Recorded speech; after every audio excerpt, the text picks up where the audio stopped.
ಮನ್ಸಬ್ದಾರ್ಸ್. So last ಕ್ವಶನ್ನಲ್ಲಿ ನೋಡಿದ್ದೀರಾ, Mansabdari system introduced by Akbar for the efficient military administration and also civil administration. Mansab means rank, and the person who holds the particular rank is referred to as mansabdar, and the entire system is called as mansabdari. Okay, ಆ ಮನ್ಸಬ್ದಾರ್ ಒಳಗೆ ಮತ್ತೆ ಏನಾಗ್ತಾ ಇತ್ತು, ಜಾಟ್ ಮತ್ತು ಸಾವರ್ ಬರ್ತಾ ಇತ್ತು. Jat means your rank in the hierarchy, ನೀವು ಆ ಶ್ರೇಣಿಯಲ್ಲಿ ಯಾವ ಒಂದು ಸ್ಥಾನದಲ್ಲಿದ್ದೀರಾ. ಸಾವರ್ ಅಂದರೆ ನೀವು ಎಷ್ಟು ಕ್ಯಾವೆಲರಿ ಮೆನ್ನ ಮೇಂಟೈನ್ ಮಾಡಬೇಕು. So Mansabdars for the military commanders. So civil officers ಆಗಿರ್ಬೋದು, ಪ್ರೊವಿನ್ಷಿಯಲ್ ಗವರ್ನರ್ಸ್ ಆಗಿರೋದು ಅಲ್ಲ. Okay, next question.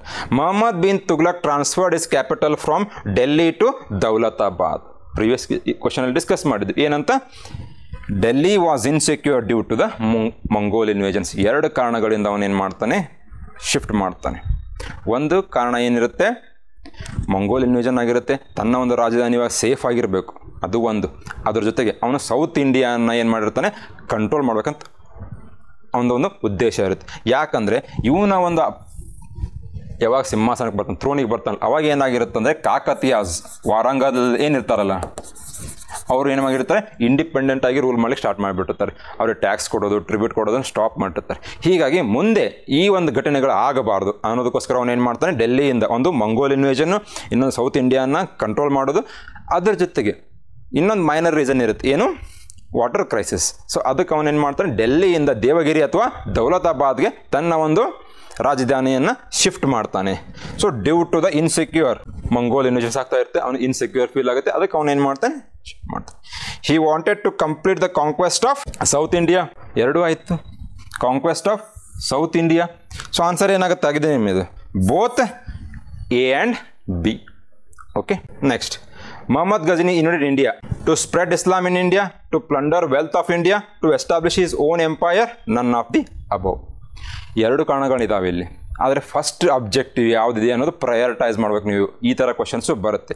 ಇಂಡಿಯಾಗೆ ಬರೋದು ಅವನು ಎರಡು ಕಾರಣಗಳಿಂದ. ಒಂದು, to loot the economic prosperity or the economic wealth of India. ಯಾಕಂದರೆ ಅಲ್ಲಿ ಅವನಿಗೆ ದೊಡ್ಡ ಸಾಮ್ರಾಜ್ಯನ ಮೇಂಟೈನ್ ಮಾಡಬೇಕು.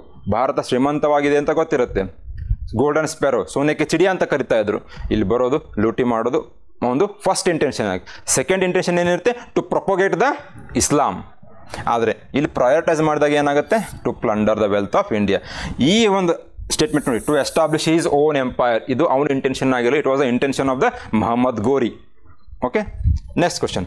Which one of the following was the cause for the disintegration of the Mughal empire. Mughal ಸಾಮ್ರಾಜ್ಯ ಪತನ ಆಗಲಿಕ್ಕೆ ಏನು ಕಾರಣಗಳು ಕೆಳಗಿನವುಗಳಲ್ಲಿ ಅಂತ ಕೇಳಿದ್ದಾರೆ. ಏನು ಕಾರಣಗಳಿತ್ತು? 1707 ಔರಂಗಜೇಬ್ ತೀರು ಹೋಗ್ತಾನೆ. ಬಾಬರ್ ಅಂದರೆ 1526 ಇಂದ 1707 ಬಾಬರ್, ಹುಮಾಯೂನ್, ಅಕ್ಬರ್, ಜಹಾಂಗೀರ್, ಶಾಜಾನ್, ಔರಂಗಜೇಬ್, ಅಲ್ಲಿವರೆಗೂ ನಾವು ಅವ್ರಿಗೇನಂತ ಕರಿತೀವಿ, ಅರ್ಲಿ ಮುಘಲ್ಸ್ ಅಂತ ಕರಿತೀವಿ. They were capable rulers and good administrators. ಆದರೆ 1707 ಆದ ನಂತರ ಅಲ್ಲಿಂದ ಹಿಡಿದು 1857ವರೆಗೂ ಏನು ಬರ್ತದೆ, ಅವ್ರಿಗೆ ನಾವು ಏನಂತ ಕರಿತೀವಿ, ಲೇಟರ್ ಮುಘಲ್ಸ್ ಅಂತ ಕರಿತೀವಿ. ದೇವರ್ ವೀಕ್ ಸಕ್ಸಸರ್ಸ್, ಅಷ್ಟೊಂದು ಉತ್ತಮ ಆಡಳಿತಗಾರರು ಆಗಿರಲಿಲ್ಲ ಅವರು. ಅದು ಒಂದಿರುತ್ತೆ. ಅದಾದ ನಂತರ ಜಾಗೀರ್ದಾರಿ ಕ್ರೈಸಿಸ್ ಅಂತ ಬರುತ್ತೆ. ಜಾಗೀರ್ದಾರಿ ಕ್ರೈಸಿಸ್. ಜಾಗೀರ್ ಅಂದರೆ ಏನು? ಜಾಗೀರ್ means a piece of land. ಹೌದಾ? ಮೊಘಲ್ ಆಡಳಿತದಲ್ಲಿ ಯಾರ್ಯಾರು ಸರ್ವಿಸ್ ಕೊಡ್ತಾ ಇದ್ರಲ್ಲ, ಆಫೀಸರ್ಸ್ ಇದ್ರಲ್ಲ, ಅವ್ರಿಗೆ ಏನು ಮಾಡ್ತಾಯಿದ್ರು, ಭೂಮಿಯನ್ನು ನೀಡ್ತಾ ಇದ್ರು. ಅಲ್ಲಿ ತೆರಿಗೆ ಏನು ಕಲೆಕ್ಟ್ ಆಗುತ್ತಲ್ಲ, ಇವಾಗ ಸಂಗ್ರಹಣೆ ಆಗುತ್ತಲ್ಲ, ಟ್ಯಾಕ್ಸ್, ಲ್ಯಾಂಡ್ ರೆವಿನ್ಯೂ, ಅದರಿಂದ ಅವ್ರು ಏನು ಮಾಡಬೇಕು, ಇವಾಗ ತಮ್ಮ ಸ್ಯಾಲ್ರಿನ ತೊಗೊಳ್ಬೇಕು.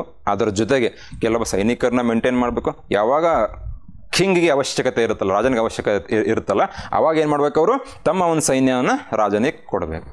ಇವಾಗ ರಾಜ ಯಾವಾಗ ವೀಕ್ ಆಗ್ತಾನಲ್ಲ, ಅವಾಗ ಆ ಜಾಗೀರ್ದಾರ್ಗಳು ಏನು ಮಾಡ್ತಾರೆ, ಇವಾಗ ತಮಗೆ ಹೇಗೆ ಬೇಕು ಆ ಥರ ಅವರು ಸಂಗ್ರಹಣೆ ಮಾಡೋದು. ರಾಜನಿಗೆ ಯಾವಾಗ ಸೈನ್ಯದ ಅವಶ್ಯಕತೆ ಇರುತ್ತಲ್ಲ, ಅವಾಗ ಏನು ಮಾಡೋದು, ಕಳಿಸ್ತಾ ಇರಲಿಲ್ಲ. ಸೊ ಈ ಥರ ಇಶ್ಯೂಸ್ ಆಗ್ತಾ ಹೋಗ್ಬಿಡುತ್ತೆ. ಜಾಗೀರ್ದಾರಿ ಕ್ರೈಸಿಸ್. ಇದರಿಂದ ಏನಾಗುತ್ತೆ, ಸ್ಟೇಟ್ ಟ್ರೆಜರಿ ಮೇಲೆ ನೆಗೆಟಿವ್ ಇಂಪ್ಯಾಕ್ಟ್ ಆಗಬೇಕು. ಆಲ್ರೆಡಿ ಇವಾಗ ಸ್ಟೇಟ್ ಲಾಸಲ್ಲೇ ಇತ್ತು. ಯಾಕೆ? 25 ಇಯರ್ಸ್ ಔರಂಗಜೇಬ್ ಏನು ಮಾಡಿದ್ದ, ಡೆಕ್ಕನ್ನು ಕ್ಯಾಪ್ಚರ್ ಮಾಡ್ಕೊಳ್ಳೋದ್ರಲ್ಲಿ ಏನು ಮಾಡಿರ್ತಾನೆ, ತನ್ನ ಟೈಮು, ತನ್ನ ಒಂದು ಎಕಾನಮಿಕಲ್ ರಿಸೋರ್ಸಸ್ನ ಸ್ಪೆಂಡ್ ಮಾಡಿಬಿಟ್ಟಿರ್ತಾನೆ. ಜಾಗೀರ್ದಾರಿ ಕ್ರೈಸಿಸ್ ಆಗುತ್ತೆ.